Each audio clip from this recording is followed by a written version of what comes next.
जय हिंद। देखिए, आप सभी जानते हैं कि संघर्ष ही जीवन है, परंतु संघर्ष किस प्रकार का? हमें तो एक छोटे से नन्हे से बीज से सीखना चाहिए कि संघर्ष क्या होती है। जिस नन्हे बीज को जमीन के अंदर दफन कर दिया जाता है और वह अपनी लड़ाई लड़ता है। दफन कर दिया जाता है अंदर तो भी अपनी वो लड़ाई लड़ता है, और लड़ाई तब तक लड़ता है जब तक वो अपना अस्तित्व बाहर वालों को दिखा नहीं देता है। तो बच्चों, आज कहना है कि देखिए, हमें उस नन्हे पौधे से, उस नन्हे से बीज से एक सीख लेनी चाहिए। तो चलिए, आज के क्लास में हम बात करने वाले हैं उत्पाद सिपाही के अंदर जो पूछे जाते हैं। एक टॉपिक आता है सामान्य विज्ञान, जिसमें आपके 20 प्रश्न पूछे जाते हैं, और इसका जो है मार्क्स हो जाता है 20 × 3 अर्थात 60 मार्क्स। तो बच्चों, ये कहना है यहाँ मेरा कि यदि आप अच्छे स्कोर्स करना चाहते हैं तो आप सारे हम सामान्य विज्ञान से संबंधित मैक्सिमम टॉपिक को क्लियर कराने वाले हैं। तो इसलिए प्रत्येक क्लास को सिंसियर होकर के देखेंगे, नोट्स बनाएंगे और साथ साथ रिवीजन भी करेंगे। साथ साथ जो संडे के क्लास होंगे, आप सभी को बुलाए जाते हैं, तो उसमें आप सभी को शरीक भी होना है, ठीक है। तो इसमें हम लोग विशेष बातें करने वाले होते हैं। तो चलिए, आज की क्लास को स्टार्ट करते हैं। प्रकाश चैप्टर। तो इसके अंतर्गत हम लोग कुछ आज MCQ क्वेश्चन को देखता हूँ। देखिए, सबसे पहले क्वेश्चन आ रहा है कि प्रकाश की गति कितनी होती है। प्रकाश की गति कितनी होती है, यानी प्रकाश light of speed of light, speed of light क्या होती है। तो स्पीड ऑफ लाइट होती है 3 × 10⁸ मीटर पर सेकेंड।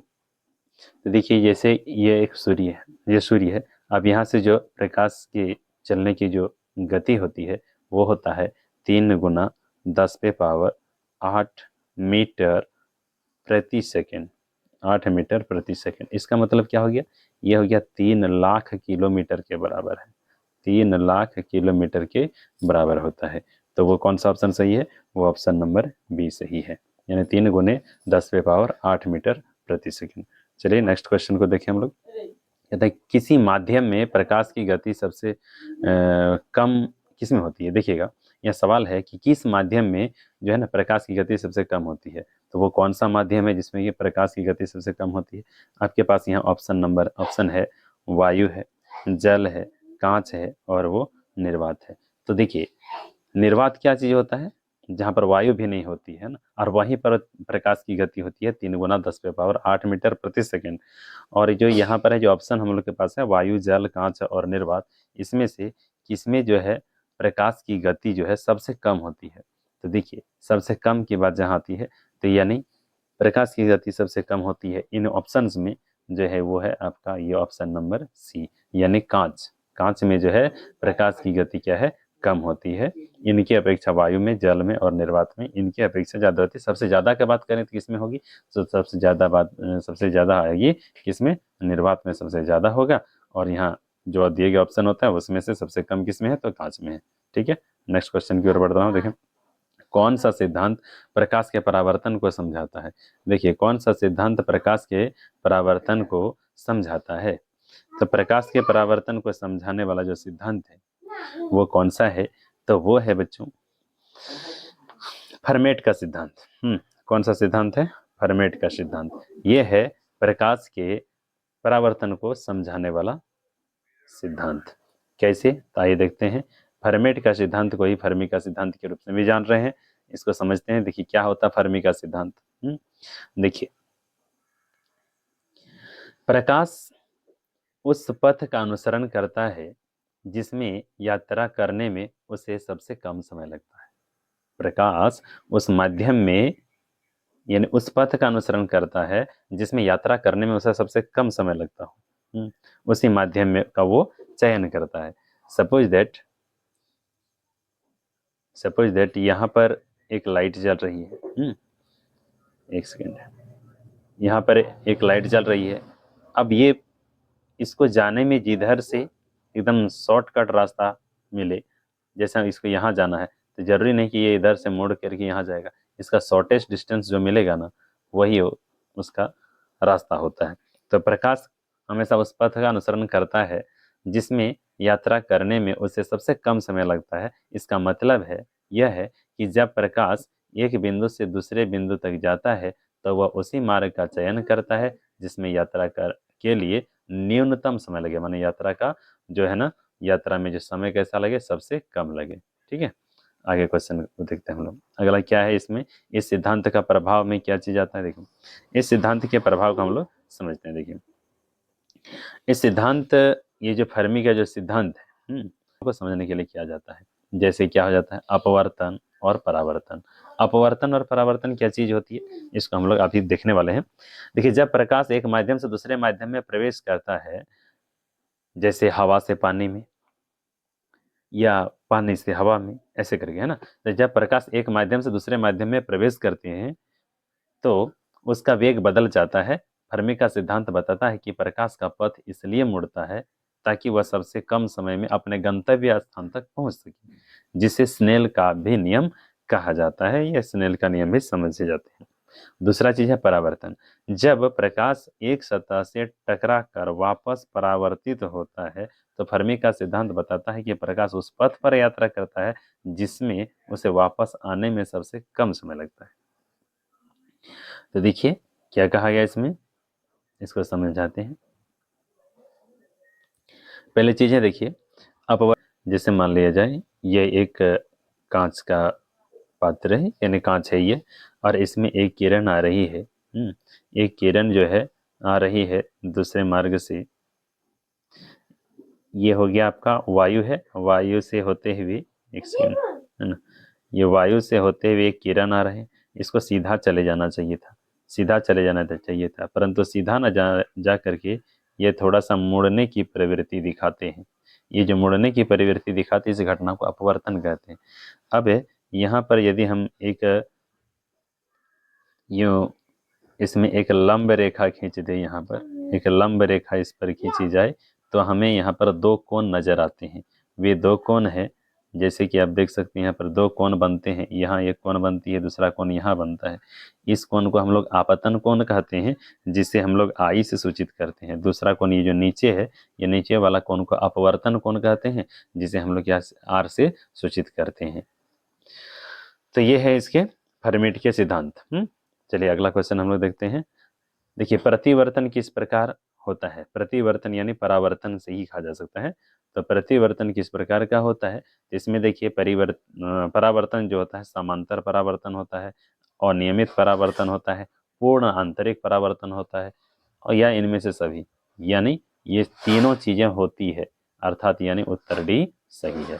चलिए अगला क्वेश्चन देखते हैं। अच्छा, ये इसको समझना चाहते हैं कि समांतर परावर्तन क्या होता है। देखिए समांतर परावर्तन को समझते हैं। सपोज दैट ये एक सीधा जो है ये दर्पण है, इसका एक भाग, ये निचला वाला भाग जो है वो क्या है, कलर्ड है, रंगीन है। जैसे किरणें इधर से आती हैं और ये चली जाती है, तो ये हो गया आपतित किरण, ये हो गया परावर्तित किरण। अब इसको हम एक दूसरे किरण आरेख से दर्शाते हैं। देखिएगा जैसे जो किरणें यहाँ पर आपतित होंगी ना, यहाँ पर आपतित होंगी जो किरण, वो क्या होगा, इस दिशा में परावर्तित हो जाएगी। तो ऐसे में यह कहलाता है समांतर परावर्तन, इसको कहते हैं समांतर परावर्तन। अब अनियमित परावर्तन का मतलब क्या हो जाता है, इसको समझाते हैं। देखिए अनियमित परावर्तन का मतलब है, मान लीजिए कोई सरफेस इस तरह से है, इस तरह से, ठीक है। ऐसे में क्या हो जाएगा कि जो किरणें इस दिशा में आपतित हुई हैं ये इस दिशा में परावर्तित हो गई, ठीक है। परंतु जो किरण जो है, जो किरणें इस दिशा में आपतित हुई थी, इस दिशा में आपतित हुई थी, ये यूं परावर्तित हो जाती है। तो क्या बताओ, ये देखिए ये दोनों रेखाएं, ये रेखा और ये रेखा तो समांतर था, परंतु क्या इसका जो परावर्तित किरण है, क्या ये दोनों भी समांतर है, तो नहीं है। इसको कहते हैं अनियमित परावर्तन। ये क्या कहलाता है, अनियमित परावर्तन। उसके बाद है पूर्ण आंतरिक परावर्तन। अब इसको समझते हैं। देखिए पूर्ण आंतरिक परावर्तन में एक चीज लेते हैं, जैसे देखिए पूर्ण आंतरिक परावर्तन, अभी एक समझिए, ये है जो है ना, ये है जल की एक बूंद बना रहे हैं, ठीक है। ये है जल की बूंद, जल की बूंद में जो है एक लाइट आ रही है। एक लाइट जो है आ रही है बाहर से। तो ये आया, सॉरी एक सेकेंड, हाँ, ये बाहर से एक लाइट आया है। अब लाइट आने के बाद में इसमें बाहर न जा करके यहीं से यह वापस मुड़ गया, है ना, वापस मुड़ जाते हैं। तो इस तरह का जब ये अंदर अंदर, देखिए ये इसके अंदर में ही जो है ये आया भी और ये मुड़ भी गया, तो ये अंदर ही अंदर जो परावर्तन हुआ इसको कहते हैं आंतरिक, पूर्ण आंतरिक परावर्तन। समझ में आ गए होंगे। तो चलिए आगे बढ़ते हैं। तो यानी यह जो है सारे ऑप्शन सही है, अर्थात ऑप्शन डी सही है। नेक्स्ट क्वेश्चन पर बढ़ते हैं हम लोग। प्रकाश का वेग किस माध्यम में अधिकतम होता है? प्रकाश का वेग जो है किस माध्यम में अधिकतम होता है? निर्वात में जो है प्रकाश का जो है वेग सर्वाधिक होता है। निर्वात में, निर्वात वो जगह होता है जहां पर वायु भी नहीं रहता है। कहता है अगला देखिए, किस लेंस का फोकस वास्तविक होता है? किस लेंस का फोकस वास्तविक होता है? तो पहले आप इसको समझते हैं। देखिए वो लेंस के बारे में आ रही बात, तो लेंस को समझिए। किस लेंस का फोकस जो है वास्तविक होता है? तो देखिए लेंस दो प्रकार के होते हैं, एक होता है उत्तल लेंस, एक होता है उत्तल लेंस, दूसरा होता है अवतल लेंस। ठीक है, उत्तल लेंस और अवतल लेंस। उत्तल लेंस ये बीच वाले, जो बीच वाला जो भाग है ये थोड़ा उठा रहेगा, किनारे किनारे पतला रहेगा, इसको कहते हैं हम लोग, उसे कहते हैं, क्या कहते हैं? उत्तल लेंस। ठीक है, अब ये जो है इसको मुख्य अक्ष कहते हैं। अब जब प्रकाश किरणें जो है, जब प्रकाश किरणें इसके जब समांतर जाती है ना तो यूं मुड़ जाती है, फिर से जब इधर से जाती है तो यूं मुड़ जाती है। तो जहां पर ये मुड़ती है और मुख्य अक्ष के जिस बिंदु पर ये प्रकाश किरणें आपस में मिलती है इसको मुख्य फोकस कहते हैं। तो यहाँ के किरण जो है ना वास्तविक रूप से कट रहे होते हैं, एक दूसरे को प्रतिच्छेद कर रहे होते हैं। मुख्य अक्ष पर जो है एक बिंदु पर प्रतिच्छेद करती है, यानी मिलती है। तो ये वास्तविक रूप से हो रहा है, अर्थात ये क्या है, इसका जो फोकस होता है वो वास्तविक होता है। परंतु यहाँ क्वेश्चन है कि किस लेंस का फोकस वास्तविक होता है? किस लेंस का फोकस वास्तविक होता है? तो उत्तल लेंस का होता है, हमने देख लिया। परंतु आगे देख लेते हैं अवतल का भी कैसा होता है। तो देखिएगा, ये अवतल लेंस का ये हो गया मुख्य अक्ष। जब प्रकाश किरण यूं जाती है मुख्य अक्ष के समांतर तो इसकी जो किरण है अपवर्तन के बाद यूं मुड़ जाती है, यूं सॉरी इसके अपवर्तन के बाद जो है इसकी जो ये मुड़ जाती है, इस तरीके से मुड़ जाती है। फिर जो ये प्रकाश किरण जाती है ये अपवर्तन के बाद यूं मुड़ जाती है, यूं मुड़ जाती है। तो एक्चुअली ये आपस में दूसरी ओर मिलते नहीं है। तो यदि कोई यहाँ आंख रखी जाए, आंख रखी जाए, आंख से कोई आदमी देखेगा कि ये किरण कहाँ से आ रहा है तो उसको लगेगा कि ये जो है ये इस बिंदु से आ रहा है, इस बिंदु से आ रहा है ये किरण। ये महसूस होगी उसको कि नहीं मुख्य अक्ष के इस बिंदु से आ रहे हैं। लगेगा यहाँ पर कि इसको ये मुख्य अक्ष के इस बिंदु से आ रहे हैं ये किरण, लेकिन वास्तव में ये किरण यहाँ ऐसे नहीं आती है, ये किरण यहाँ से आ रही है, ऐसे जा रही है किरण। तो ये जो है ये काल्पनिक रूप से होता है। यहाँ रखा हुआ नेत्र समझेगा कि किरण इस बिंदु से आ रहे हैं, परंतु वो किरणें आती है तो यहाँ से, है कि नहीं। तो ये उसको, ये जो आभास होता है इसको कहते हैं काल्पनिक, वास्तविक नहीं। क्या कहते हैं? काल्पनिक। तो अब जो इस क्वेश्चन में टॉपिक था वो क्या था, किस लेंस का फोकस वास्तविक होता है? तो किस लेंस का फोकस वास्तविक होता है? उत्तल लेंस का फोकस जो है वास्तविक होता है। चलिए नेक्स्ट क्वेश्चन की ओर बढ़ते हैं। जब प्रकाश एक माध्यम से दूसरे माध्यम में प्रवेश करता है तब उसकी गति क्यों बदल जाती है? देखिए, जब प्रकाश एक माध्यम से दूसरे माध्यम में प्रवेश करती है, माध्यम क्या होता है जिसमें प्रकाश गति कर रही होती है उसको कहते हैं माध्यम। जैसे वायु हो सकता है, जल हो सकता है। तो क्या कहेंगे, जब प्रकाश एक माध्यम से दूसरे माध्यम में प्रवेश करता है तो गति क्यों बदल जाती है? तो उसमें एक घटना होती है अपवर्तन के कारण, यानी इसके कारण, अपवर्तन के कारण जो है उसका जो है क्या बदल जाता है? गति बदल जाता है। ठीक है, नेक्स्ट क्वेश्चन की ओर आते हैं। फोकस दूरी किस उपकरण द्वारा मापी जाती है? यानी फोकस दूरी का मात्रक क्या है? फोकस दूरी को हम लोग जो मापेंगे वो क्या है? तो वो है आपका फोकस मीटर। फोकस मीटर क्या है? Focus meter. ठीक है, फोकस मीटर है। नेक्स्ट आगे क्वेश्चन आता है हम लोग का। देखिए, उत्तल लेंस किस प्रकार की छवि बनाता है? उत्तल लेंस जो है किस प्रकार का छवि बनाता है? छवि मतलब किस तरह का वो प्रतिबिंब बनाता है। तो उत्तल लेंस को देखें, ये होता है उत्तल लेंस। इसमें ये होता है इसका प्रकाशीय केंद्र। एक सेकेंड, है ना, ये हो जाता है इसका प्रकाशिक केंद्र। यहाँ पर इसका कहते हैं इसको F1, इधर में जो है इसको कहा जाता है 2F1। यहाँ एक इसी दूरी को कहते हैं F2 एंड इधर वाला को कहा जाता है 2F2।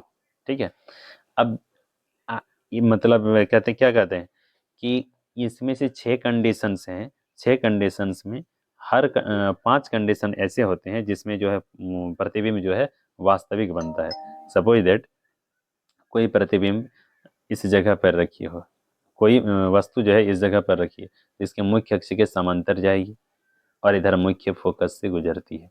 ठीक है। दूसरा है कि यहाँ पर से जो प्रकाशिक केंद्र, इसको प्रकाशिक केंद्र कहा जाता है, इस यहाँ से जो गुजरती है वो जो है बिना किसी विचलन के सीधे निकल जाती है। अब ये 2 किरणें जो पहले आई थी, ये वाला और ये वाला, इस बिंदु पर कटते हैं। तो यहाँ जो करते हैं ना, तो यहीं पर से जो इसका मुख्य अक्ष तक, यानी यहाँ से लेके यहाँ तक, ये जो है इसका प्रतिबिंब होता है। तो ये वास्तविक रूप से कटने के कारण बना था, इसलिए इसको कहते हैं हम लोग वास्तविक प्रतिबिंब। ठीक है। तो यानी कहा गया क्वेश्चन क्या कि कौन सा लेंस है ना, उत्तल लेंस किस प्रकार का छवि बनाता है, किस प्रकार का छवि बनाया, मैंने किस प्रकार का प्रतिबिंब बनाया, तो इन्होंने वास्तविक बनाया। और देखिए ये कैसा बना है, उल्टा नीचे की तरफ बना है ना, ये नीचे की तरफ बना है। वस्तु रखा गया था ये ऊपर की ओर, प्रतिबिंब बन गया नीचे की ओर, यानी वास्तविक और उल्टा प्रतिबिंब बनता है। नेक्स्ट क्वेश्चन पर आते हैं हम लोग। हाँ, नेक्स्ट क्वेश्चन है कि कौन सा रंग सबसे अधिक अपवर्तित होता है। अपवर्तित तो कौन सा रंग होता है, देखिए प्रकाश में 7 रंग होते हैं, प्रकाश में 7 रंग होता है, बैंगनी, जामुनी, नीला, हरा, पीला, नारंगी और लाल। ठीक है। तो ये बैंगनी, जामुनी, नीला, हरा, पीला, नारंगी और लाल, तो इसमें से सबसे ज्यादा अपवर्तन जो होता है वो नीले रंग के प्रकाश का होता है। किस रंग के प्रकाश का होता है, ये नीला रंग का प्रकाश का सबसे ज्यादा अपवर्तन होता है, यानी ऑप्शन नंबर बी सही है। नेक्स्ट क्वेश्चन पर आते हैं, उत्तल लेंस का उपयोग किस में होता है। उत्तल लेंस आपको समझना है, उत्तल लेंस यूं होता है जिसमें कि किनारे के साइड में पतला एंड बीच में क्या होता है, मोटा होता है। ठीक है। तो इसमें जो है किस लेंस में का उपयोग जो है, सॉरी उत्तल लेंस का उपयोग किसमें किया जाता है, तो इस लेंस का उपयोग देखिए दूरदर्शी, दूर की चीजों को देखने के लिए, सूक्ष्मदर्शी छोटी छोटी चीजों को देखने के लिए, चश्मा बनाने के लिए प्रयोग करते हैं, यानी सभी में प्रयोग करते हैं, यानी ऑप्शन नंबर डी सही है। चलिए अगला क्वेश्चन आते हैं, प्रकाश किस प्रकार की तरंग है। देखिए बहुत इंपॉर्टेंट क्वेश्चन है, बहुत इंपॉर्टेंट है। प्रकाश किस प्रकार का तरंग है, तो प्रकाश है अनुप्रस्थ तरंग। प्रकाश कैसा तरंग है बच्चों, ये है अनुप्रस्थ तरंग, प्रकाश अनुप्रस्थ तरंग है। अब यदि कहते कि ध्वनि कैसा तरंग है, तो ध्वनि होता है अनुदैर्ध्य तरंग। ध्वनि के बारे यदि बात कही जाए, ध्वनि के बारे यदि बात कही जाए तो क्या कहेंगे, ये है अनुदैर्ध्य तरंग। अब ये क्या होता है अनुदैर्ध्य तरंग और क्या होता है अनुप्रस्थ तरंग, ये दोनों चीजें समझनी चाहिए, है ना। तो देखिए मैं इसको समझा रहा हूँ, अनुप्रस्थ तरंग और क्या कहते हैं अनुदैर्ध्य तरंग। तरंग को समझिएगा, मान लीजिए यहाँ पर से कोई साउंड है, मतलब ये कोई स्रोत है जिससे साउंड निकल रहा हो, तो ये जो है यूं ऐसे चलती रहेगी, साउंड ये आगे बढ़ती है, ऊपर वाला को इस जगह जो ये ऊपर की ओर जा रहा है, ये जो तरंग कहते हैं, इसको इसको सी से डिनोट करते हैं, इसको आर से डिनोट करते हैं। संपीड़न और विरलन 2 चीजें होती है इसके अंतर्गत। ठीक है। तो यहाँ पर तरंग को समझना है। तरंग क्या होता है कि जब प्रकाश की जो, सॉरी प्रकाश नहीं, यहाँ पर हमने बात कर रहे थे तरंग की, ध्वनि तरंग की बात करेंगे, तो क्या होता है अनुदैर्ध्य तरंग और अनुप्रस्थ तरंग, 2 चीजें समझनी है। तो जैसे कि बातें आती है, ध्वनि यूं चल रही है, ध्वनि यूं चल रही है, ध्वनि ये ध्वनि तरंग जो है आगे बढ़ रही है, साथ साथ ये प्रकाश, ये जो कण है ना, ये कण जो है ये भी आपस में आगे पीछे गति करते हैं, आगे पीछे गति करते हैं, आगे पीछे यदि गति करते हैं तो इसको कहा जाता है अनुदैर्ध्य तरंग। और अनुप्रस्थ तरंग क्या होता है इसको समझिए। अनुप्रस्थ तरंग जैसे ये कोई लाइट, यानी कोई स्रोत है जहाँ से लाइट निकल रही हो, अब ये लाइट का ये मार्ग है इसका, तो इसके यूं मार्ग है, और इसमें जो है प्रकाश जो है इस दिशा में, देखे कणों की गति जब लंबवत होती है, लंबवत होती है, तब इसको कहते हैं अनुप्रस्थ तरंग। तो प्रकाश कैसा तरंग है, अनुप्रस्थ तरंग है। आगे बढ़ते हैं, देखिए इंद्रधनुष में कितने रंग होते हैं, तो इंद्रधनुष में 7 रंग होते हैं। कितने रंग होते हैं इंद्रधनुष में, 7 रंग होते हैं। चलिए नेक्स्ट क्वेश्चन आते हैं, न्यूटन की रंग सिद्धांत जो है ना, किस पर आधारित है। न्यूटन का जो है रंग सिद्धांत, या न्यूटन की रंग सिद्धांत किस पर आधारित है। न्यूटन के बारे में आप लोग सुने ही हैं, तो इन्होंने जो है जो सिद्धांत दिए हैं तो उस पर देखिएगा, कहता है ये न्यूटन का सिद्धांत किस पर आधारित है। तो ये न्यूटन का सिद्धांत है प्रकाश का परावर्तन, प्रकाश का अपवर्तन और प्रिज्म के प्रयोग पर। ये ऑप्शन गलत लिखे, यहाँ पर ऑप्शन हो जाएगा C. Option C is the correct answer. तो क्या है कि न्यूटन का रंग सिद्धांत किस पर आधारित है? प्रकाश का अपवर्तन और प्रिज्म पर। तो क्या है न्यूटन का सिद्धांत प्रकाश से संबंधित? आइए देखते हैं। देखिए कहा गया है, देखिए न्यूटन का रंग सिद्धांत बताता है कि प्रकाश और रंगों के बीच संबंध पर आधारित है। देखिए ये न्यूटन का जो रंग सिद्धांत है किस पर आधारित है? प्रकाश और रंगों के बीच के संबंध पर आधारित है। यह सिद्धांत मुख्य रूप से प्रकाश के अपवर्तन और प्रिज्म के प्रयोग पर आधारित है। प्रकाश के अपवर्तन और प्रिज्म का प्रयोग इस पर आधारित है, जिसमें न्यूटन ने यह सिद्ध करके दिखाया था कि प्रकाश जो है ना विभिन्न रंगों का मिश्रण होता है। क्या होता है? प्रकाश होता है ये विभिन्न रंगों का मिश्रण होता है। कहता है पूर्ण आंतरिक परावर्तन कब होता है? तो पूर्ण आंतरिक परावर्तन कब होता है? देखिए जब प्रकाश धीमे माध्यम से तेज माध्यम में प्रवेश करती है। जब प्रकाश धीमे माध्यम से तेज माध्यम में प्रवेश करता है, या जब प्रकाश तेज माध्यम से धीमे माध्यम में प्रवेश करता है, या फिर जब क्रांति कोण से अधिक होता है, या फिर दोनों ए और सी। तो इसके लिए option number A and option number C ये दोनों सही होते हैं। ए और सी दोनों सही होते हैं, यानी ऑप्शन नंबर डी में कहता है कि ए और सी, यानी ये सही है। अभी हम आगे लास्ट में समझने वाले होंगे कि क्रांतिक कोण क्या होता है और ये तेज माध्यम और धीमा माध्यम क्या होता है। इसको हम लोग बाद में डिस्कस करने वाले होते हैं। आगे देखते हैं। कहते हैं तो आंख की रेटिना में किस प्रकार की छवि बनती है? आंख की रेटिना में किस प्रकार की छवि बनती है? देखिए मानव नेत्र में जो है प्रतिबिंब बनता है। कहाँ बनता है? रेटिना पर। किस जगह बनता है? रेटिना में बनता है। तो वहाँ प्रतिबिंब किस प्रकार का बनता है? वहाँ प्रतिबिंब बनता है वास्तविक और उल्टा बनता है, क्योंकि मानव नेत्र में कौन सा लेंस रहता है? उत्तल लेंस रहता है, और उत्तल लेंस वास्तविक प्रतिबिंब बनाता है, और वास्तविक प्रतिबिंब हमेशा उल्टा ही बनता है। तो हम लोग किसी वस्तु को देख कैसे पाते हैं? सीधा सीधा कैसे देख पाते हैं? तो हमारा जो है ना ये नेत्र जो प्रतिबिंब बनाया उसको दृक् तंत्रिका हमारे मस्तिष्क को सूचना पहुंचाती है, और मस्तिष्क उस फोटो का विश्लेषण करता है, और तब पता चलता है कि ओ अच्छा ये फोटो ऐसा बना, इसका मतलब ये जो वस्तु है ये उल्टा ना होकर के सीधा है। तो समझ में आया? तो ये प्रतिबिंब कैसा बनता है? वास्तविक और उल्टा। नेक्स्ट क्वेश्चन पर आते हैं। प्रयोग किसमें होता है? सूक्ष्मदर्शी में, दूरदर्शी में, आवर्धक कांच बनाने में, या इनमें से सभी? देखिए आवर्धक लेंस यानी कोई भी चीज़ को बड़ा करने के लिए ना, तो ये ऑप्शन नंबर इसका जो है इनमें से सभी होगा। ये ऑप्शन सही है, अर्थात ये वाला गलत है ना। चलिए देखते हूँ, ये छोड़ दीजिए इसको। इसके लिए ऑप्शन बनेगा आपका क्या? या इनमें से सभी में होता है। ठीक है। आवर्धक लेंस का प्रयोग किसमें होता है? तो आवर्धक लेंस का प्रयोग जो होता है सूक्ष्मदर्शी बनाने में, दूरदर्शी बनाने में, आवर्धक कांच बनाने में, और इनमें से सभी में होता है। चलिए नेक्स्ट क्वेश्चन पर आते हैं। कहते हैं प्रकाश के किस गुण के कारण हमें वस्तु दिखाई पड़ती है? प्रकाश का वो कौन सा गुण है जिसके कारण हमको वस्तु दिखाई पड़ती है? यानी देखिए यहाँ पर कोई वस्तु रखी हुई है। अब इसमें जब आप कहीं अंधेरे घर में प्रवेश करते हैं तो आप क्या करते हैं? एक सिंपल टॉर्च ले लेते हैं, है ना। टॉर्च जलाते हैं इसमें, और ये टॉर्च जो है आप अपने आँख की ओर ऐसे ना करके नहीं जलाते हैं। क्या करते हैं? आप वस्तु की ओर यूँ दिखाते हैं, है ना, वस्तु की ओर। तो यह प्रकाश जो है ना ये पहले वस्तु में जाता है, ये चला गया, और जाने के बाद जो है ये आपके नेत्र तक फिर से आता है।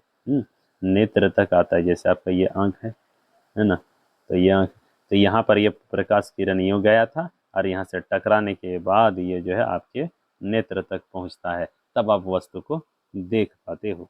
समझ में आ रहा है? तो यही होता है। यानी क्या होता है, किस कारण से होता है? ये प्रकाश जब किसी वस्तु से टकराती है और वापस लौटती है तो इसको कहते हैं क्या? परावर्तन। यानी कि वस्तु किसके कारण हम यहाँ किसी वस्तु को देख पाते हैं? तो वो होता है परावर्तन के कारण। ठीक है बच्चों, आगे बढ़ते हैं। प्रकाश वर्ष किसे मापता है? प्रकाश वर्ष किसे मापता है? यानी प्रकाश वर्ष किसका मात्रक है? तो प्रकाश वर्ष जो है वो है दूरी का मात्रक। किसका मात्रक है? दूरी का मात्रक। यानी प्रकाश वर्ष वह दूरी है जो कि एक वर्ष में एक वर्ष के दौरान प्रकाश द्वारा तय की गई दूरी को एक प्रकाश वर्ष कहेंगे। प्रकाश वर्ष क्या है? प्रकाश हो की जो एक वर्ष में जाने की जो स्पीड होगी, एक साल में वो जितना दूर जाएगा उसको कहा जाएगा प्रकाश वर्ष। इस दूरी को कहा जाएगा प्रकाश वर्ष। समझे ना? तो ये से क्या, ये बड़ा मात्रक है दूरी का, जिसमें तारे जो है हमसे जो है कई प्रकाश वर्ष दूर होते हैं, इसलिए वो छोटे दिखाई पड़ते हैं। चलिए आगे देखते हैं, प्रकाश का पूर्ण आंतरिक परावर्तन किसमें होता है? प्रकाश का पूर्ण आंतरिक परावर्तन किसमें होता है? तो देखिए, यह जल में भी हो सकता है। पूर्ण आंतरिक परावर्तन जल में भी हो सकता है, कांच में भी हो सकता है, हीरा में भी हो सकता है, इनमें से सभी, यानी ये ऑप्शन नंबर डी सही है। अब पूर्ण आंतरिक परावर्तन क्या चीज होता है, इसके बारे में हमने पहले ही कहा था कि बाद में डिस्कस करने वाले हैं, तो आइए देखते हैं।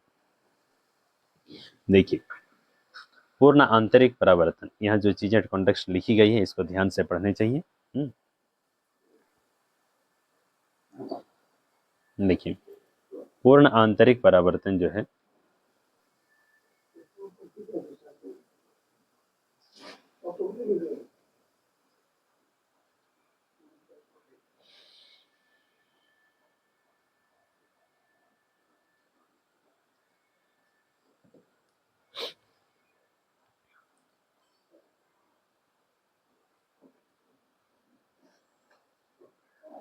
पूर्ण आंतरिक परावर्तन तब होता है जब प्रकाश की किरण एक घनत्व वाले माध्यम से दूसरे कम घनत्व वाले माध्यम में प्रवेश करता है।